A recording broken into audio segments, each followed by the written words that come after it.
from NBC 25 and serving all of Mid-Michigan, this is NBC 25 News.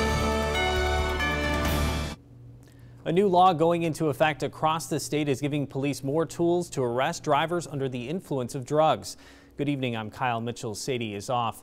The Michigan legislature approved a bill late last year allowing police to conduct a preliminary roadside analysis, not just for suspected alcohol use, but also for controlled substances. NBC 25's Nikki Zizaza caught up with one firefighter who's backing the law. Nikki, how will it be enforced? Kyle, under this new law, it's pretty simple. Drivers will be treated the same no matter if they are driving drunk or they're high on drugs.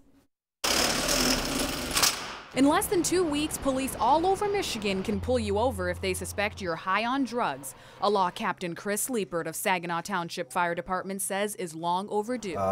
It doesn't matter. The outcome is the same. We find them wrapped around a tree. Under a new drug driving law, police officers can use field sobriety tests like they do with alcohol on people behind the wheel, a test they couldn't use before, which Chris says has the same capacity to harm innocent lives. Anything that affects your ability to operate that vehicle it should not be legal. Sergeant Scott Teedy of Grand Blanc Township Police says this measure will allow his department to take action on what he describes as a growing epidemic. We've seen a rise of the impaired driving due to drugs.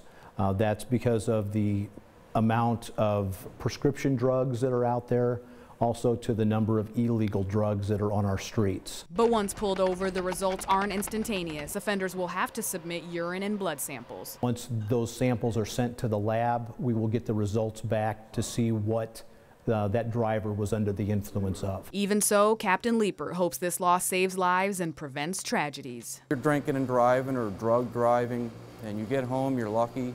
But if you're also pulled over by a police officer and arrested, you're a little bit lucky as well. Now, Kyle, the penalty for the first offense is no more than 360 hours of community service and imprisonment for 93 days. The second offense would result in a fine of $200 with imprisonment for no less than 5 days or more than 1 year. The third offense would be a felony with 1 to 5 years. The law goes into effect on January 12th. The law also includes placing motorists on conditional bond if they are arrested for drugged driving. Nikki Zizaza, NBC 25 News.